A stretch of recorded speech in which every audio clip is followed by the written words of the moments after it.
desde la siguiente medida. Mirad, estáis discutiendo ahora sobre la crisis interna que existe dentro del gobierno y yo creo que hay tres cosas que se tienen que tener presente. Primero, las izquierdas en España se caracterizan por tener un componente que no ocurre igual en el contexto de las derechas, y es la enorme tangencialidad de los temas que les interesan. ¿Qué significa esto? Significa que los partidos como Podemos y el PSOE se caracterizan por tener muchos temas en común y muchas banderas por las cuales pelean, cosas que atraen mucho a su electorado y las cuales ellos tratan de reivindicar con más fuerza que su socio. Por ejemplo, transición ecológica, por ejemplo, feminismo, por ejemplo, derechos sociales, por ejemplo, salario mínimo. Por el contrario, si vosotros miráis a los partidos de derecha en España, vais a ver que esto no ocurre igual. A Ciudadanos le interesan determinados temas que al Partido Popular en absoluto. Por ejemplo, a Ciudadanos ¿qué le interesa? Regeneración, aforamientos, transparencia, etcétera. No es lo mismo que al Partido Popular, que le interesan más los temas de economía y los temas de derechos y tal no le molan. Al revés que como ocurre con Vox, que a Vox le interesa los temas más culturales, pero desde la perspectiva más reaccionaria. Por lo tanto, repartir ministerios o repartir consejerías entre PP y Ciudadanos es más fácil que hacerlo entre el PSOE y Podemos. Por esto mismo, porque PSOE y Podemos le interesan los mismos temas y pelean por los mismos asuntos. Sin embargo, en el contexto de lo que pasa con Ciudadanos y PP, no es así. ¿Vale? Por lo tanto, las izquierdas en España tienen esta peculiaridad que las derechas no. Primer asunto. Segundo asunto. Dado que esto es así, para tú poder hacer que el sistema de gobierno de coalición funcione, necesitas mecanismos de coordinación. Mecanismos que lo que permitan es que la agenda legislativa fluya dentro del gabinete, que tú puedas repartir las medallas de manera, entre comillas, equitativa o discutida con los diferentes socios, intentar buscar mecanismos que, digámoslo así, pauten incluso las discrepancias, es decir, tú pactes incluso aquellas cosas en las que no te vas a poner de acuerdo para que el gobierno más o menos pueda funcionar. Esto no es algo tan extraño porque es una cuestión de desarrollar estructuras y procedimientos internos. ¿Qué es lo que pasa en el contexto del gobierno de Sánchez Iglesias, en el gobierno actual que estamos? Las estructuras internas de coordinación no funcionan. La vicepresidencia primera, que se tenía que dedicar a coordinar al gobierno, no lo hace. A la hora de la verdad lo que tenemos es a Sánchez Iglesias, que ellos terminan teniendo que negociar en última instancia a quién le va a tocar cada asunto cuando el choque ya ha ocurrido, es decir, ellos luego van a apagar el fuego, pero el choque ya se ha dado en primera instancia. Y al final lo que nos terminamos encontrando es que es una especie de banda de Pancho Villa en la que cada cual tira de su lado, y lo mismo ocurre entre el PSOE y Unidas Podemos, con una salvedad, que es que en los gobiernos monocolor, en los gobiernos de un solo partido, tú puedes cesar a un ministro con el que tú no estás de acuerdo, pero en un gobierno de coalición tú no lo puedes hacer. Porque si te desprendes de tu socio o cesas a ese ministro que ha hecho un desplante o una salida de tono, terminas haciendo que todo el contexto de la coalición se caiga entera. Así que tú necesitas tener eso bien engrasado. No pasa.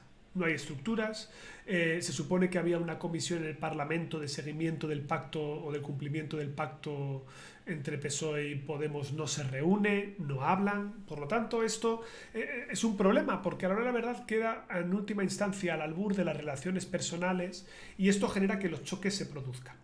De esto desde una perspectiva de PSOE o Podemos, ¿qué beneficios tiene o qué perjuicios? Bueno, uno puede decir, está bien que los socios se especialicen y traten de marcar su propio tono, su propio acento a las políticas que hacen, pero ellos no son conscientes de que en el fondo lo que están generando es un desgaste del gobierno en su conjunto. Es decir, a la hora de la verdad, lo que están haciendo es que se perciba al gabinete entero, al ejecutivo, al gobierno, como un ente ruidoso, un ente con poca capacidad de gestión, ¿vale? Ante esas circunstancias, ante la situación de esta colisión que yo creo que genera daño a los dos, lo que deberían buscar los socios son mejores mecanismos de engranaje, mejores mecanismos de coordinación interna. De momento esto no se ha producido, porque en el fondo el gabinete está levantado de tal forma que a cada uno le corresponde su ministerio y hacen sus políticas sin pensar o sin hablar con el otro, ¿no? Y claro, derivado de esto, tenemos un problema. Y es que esta descoordinación podría ser meramente anecdótica o generar erosión electoral en el PSOE y en Podemos, y que en un principio digas, bueno, pues el gobierno entero lo sufre. No es verdad que cuando a PSOE le va bien, a Podemos le va mal y viceversa. Yo quiero recordaros que en las elecciones de noviembre los dos cayeron, y esto puede ocurrir perfectamente. Es decir, las próximas elecciones pueden perder votos y escaños los dos. No sería tan raro, porque ya ocurrió con la repetición electoral. Pero a mí lo que me preocupa de esto no es solo el que no tengan estructuras de coordinación o el que puedan tener unos temas en los que no se ponen de acuerdo sobre a quién le correspondería o no ponerse la medallita. El problema de fondo es que esto está marcando la agenda legislativa, porque cuando es una cuestión de declaraciones, de que yo voy a los medios de comunicación y me cago en la puñetera madre del ministro de al lado, pues es algo, hombre, que queda feo, desde luego, pero ya está, no va más allá de lo discursivo. Pero es que estamos hablando de un contexto en el que se están peleando a cara de perro por la agenda legislativa, es decir, por las políticas públicas que van a afectar nuestra vida. Y eso sí que no es aceptable. Eso sí que no es aceptable. Porque lo que estamos viendo aquí, a mi juicio, vamos, es mi opinión personal, lo que estamos viendo aquí es que, por ejemplo, tenemos los trans, la discusión a propósito de la ley de los trans. Tenemos el tema de la ley de igualdad de trato, la ley llamada Cerolo, en el que uno intenta correr para registrar la ley antes que el otro. Si el otro la registra, yo quiero que él no se apropie de la medalla y por lo tanto lo voy a boicotear por detrás. Intento adelantarme a mi rival para registrarlo yo, no como proyecto de ley, que es lo que nace del Consejo de Ministros, sino como proposición de ley, para que se vea que lo he hecho yo.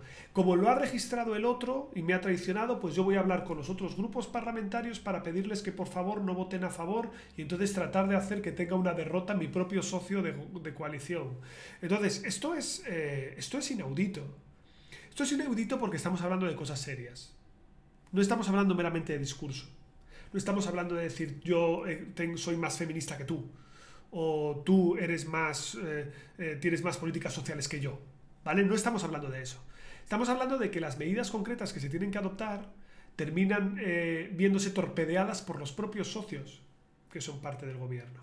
Y todo en un contexto, además, que es verdaderamente llamativo, que es que muchas veces este gobierno se piensa que tiene mayoría absoluta y no la tiene. Es un gobierno de coalición minoritaria. Este gobierno tiene 155 diputados. Si quiere aprobar cosas tiene que pactar con más gente.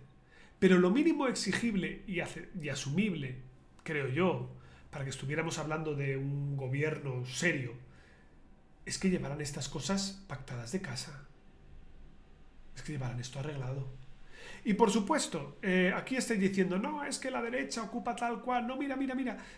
No estoy de acuerdo, porque os quiero decir, en los gobiernos hay siempre diferentes posiciones. Y siempre va a haber a las más ortodoxas, a las que son menos, ministros que quieren empujar en una dirección, ministros que quieren empujar en otra, que rivalizan, que se tocan. Esto es normal y ocurre, en serio, en los gobiernos de un solo partido y en los gobiernos de muchos partidos. Esto no es algo extraño. Lo que sí es extraño es el nivel de virulencia y obscenidad con la que pasean sus diferencias, que parece casi que van a tener elecciones dentro de 3 meses. Es decir, a veces uno pensaría que el gobierno está a punto de romper. Yo soy de los que piensa que el gobierno no va a romper, pero igualmente esto genera problemas. Y segundo, es que esto está obstaculizando las políticas públicas. Es decir, si a mí, imaginaos, ¿vale? Vamos a colocarnos desde la otra perspectiva. Si yo, por ejemplo, soy el responsable de que le interesa igualdad, ¿vale? A mí me interesa igualdad, y yo soy del grupo parlamentario, por ejemplo, yo qué sé, Más País, o si queréis, del PNV. Bueno, ¿a qué teléfono tengo que llamar? ¿Con quién tengo que hablar? Tengo que hablar con el titular de Igualdad, se supone, con Irene Montero, que se supone que es la que va a impulsar esto, pero al mismo tiempo esta vicepresidencia primera, Carmen Calvo, que pone palos en las ruedas porque no le interesa, y existen ahí rivalidades bastante evidentes entre los dos. Y entonces, ¿a quién llamo? Y luego se cruza por ahí el Ministerio de Justicia, que también probablemente emitirá en breve un dictamen a propósito de si la ley trans entra o no entra, o lo del cambio de género, qué implicaciones tiene. O tengo que llamar al grupo parlamentario. Y si es al grupo parlamentario, ¿con quién hablo? Adriana Lastra, Echenique, pero ¿tienen acción coordinada o no? ¿O tengo que ir negociándolo uno por uno? ¿Esto qué es? ¿Esto qué es? Esto no es aceptable. Vamos, es mi perspectiva, pero esto a mi juicio trasluce una falta de seriedad tremenda. E insisto, cuando hablan de lo retórico y de lo discursivo y de las declaraciones y de que se meten el dedo en el ojo, mira, que hagan lo que quieran. Eso allá. Luego el votante pone a cada cual en su sitio. Eso para mí al menos está claro. Ahora, cuando ya estamos hablando de agenda legislativa y políticas públicas concretas, hombre, por favor, hombre, es que ahora, ¿por qué no nos acordamos? Pero en el contexto del decreto de gobernanza sobre la gestión de los fondos europeos, Vox se abstuvo y estuvimos todo el rato hablando de efectivamente de que Vox se ha abstenido, ha girado, no sé qué, no sé cuántas, pero es que mi pregunta es, ¿qué hacía el gobierno a 24 horas de esa votación sin tener atados los números y sin tener claro quién les iba a votar? ¿Cómo es esto posible? No sé, yo lo dejo ahí. Decir, habría que dar una pensadita. Bien, y volvemos que teníamos una batalla a medias. Vamos a ver yo. Si es que se ve.